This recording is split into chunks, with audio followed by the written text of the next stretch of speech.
there's a transaction between the characters and the reader. Then also it kind of, I mean, if they're able to then translate that into their own relationship, then it almost becomes like a three-way transaction between the reader, the character, and then the reader's partner.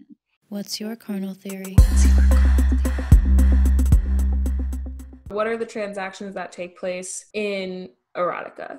In my mind, I saw like there's the reader and the writer, and this is kind of a transaction between them. Also, like the writer and the content as between them, like the content is, they're going to this content for a purpose, and is that content giving them that? And then also writer to the content. So like there's like a triangle, you know, of all these people using this content for things and giving something and receiving things in that process.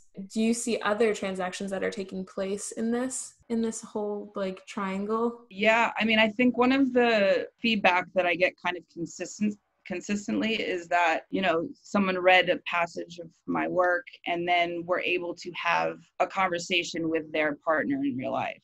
And so I would say absolutely there's a transaction between characters and the people and the reader. Then also it kind of, I mean, if they're able to then translate that into their own relationship, then it almost becomes like a three-way transaction between the reader, the character, and then the reader's partner. Even if they don't, you know, directly read the passage that is being referred to, if it helps that person have a conversation that they might not have been able to find the words for otherwise, you know, I think that's definitely one of perhaps a more intimate connection or transaction there. Yeah, that's really cool and interesting, because I think some people can be hesitant to even show porn as an example of like, hey, maybe you'd be into, you know, want to try this or something. But if they have kind of a script almost to go off of, but both in multiple ways, one in the sense of like, hey, read this and tell me what you think. Like I can see that being an easier entry point, as well as like you just said, like, okay, I see how this played out. Maybe I can use some of these plot points and like try to pull them in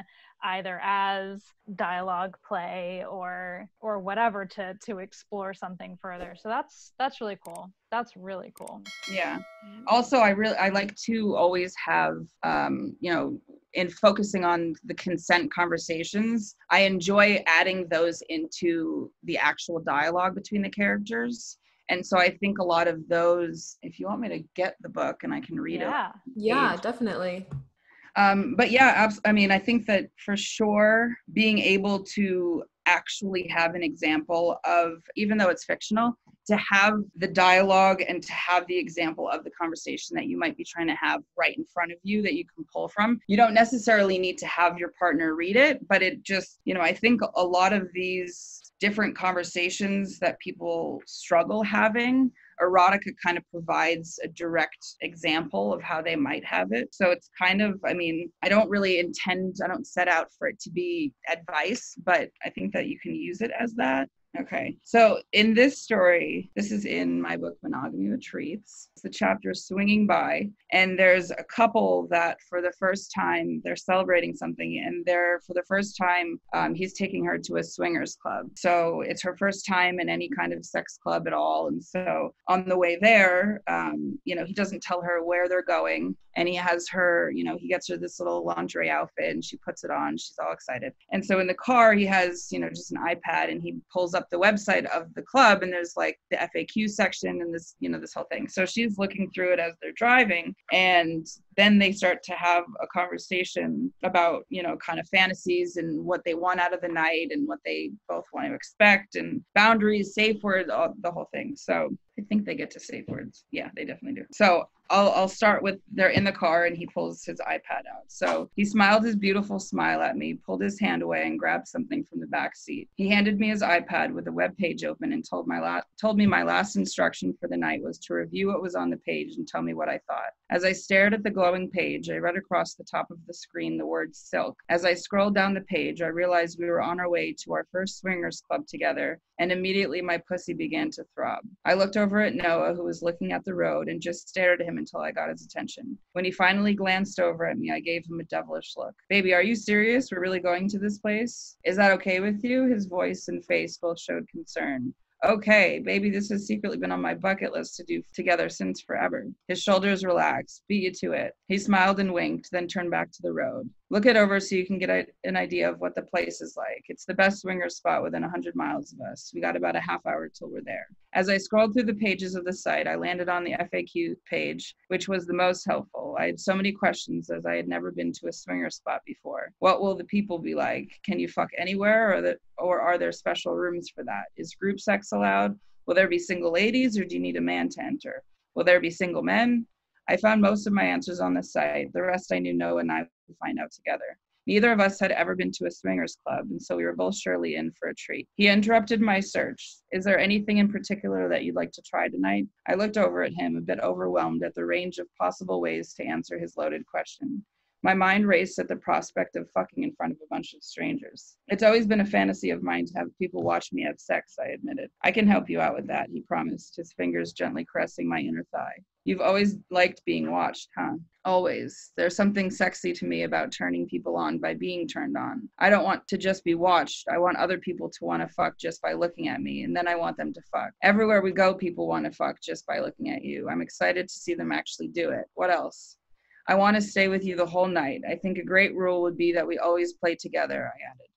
I agree. If one of us says no, it's a no for both of us. We come first.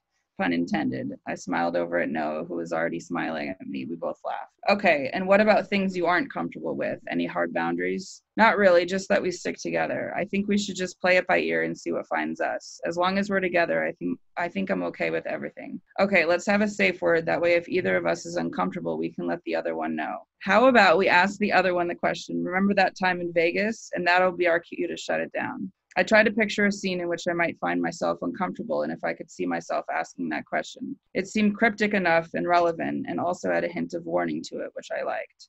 I like it. It's soft though, like a warning. How about that question as our yellow light? I'm comfortable with a hard stop being our word to shut things down. Okay then, stop or no, whichever is more appropriate, no matter how into it the other one is. Deal, I concluded as Noah parked the car. We had arrived at our destination anyways, and then they go inside. And they have thank you.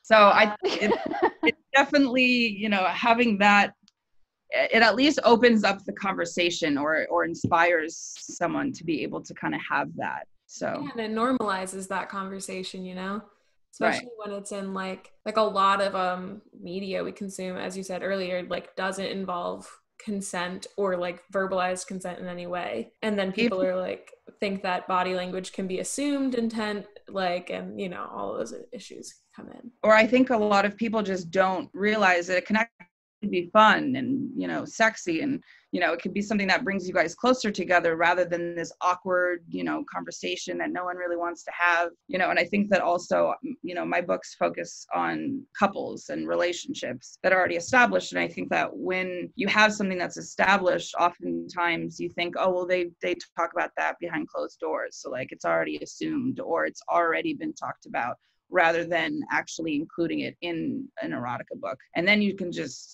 have your characters literally do whatever you want them to do, because there has already been that established trust between the two of them, and the reader's not left wondering, I wonder if they're actually into that, or, you know, they're playing with this person or that. So especially when you're talking about non-monogamy and swinging and that kind of stuff, inviting other people in, you know, I think to me, it's very important that I go there and that I have those, you know, have the conversations happen between the characters, so that, I don't know, it kind of frees me to be able to put them in crazy situations.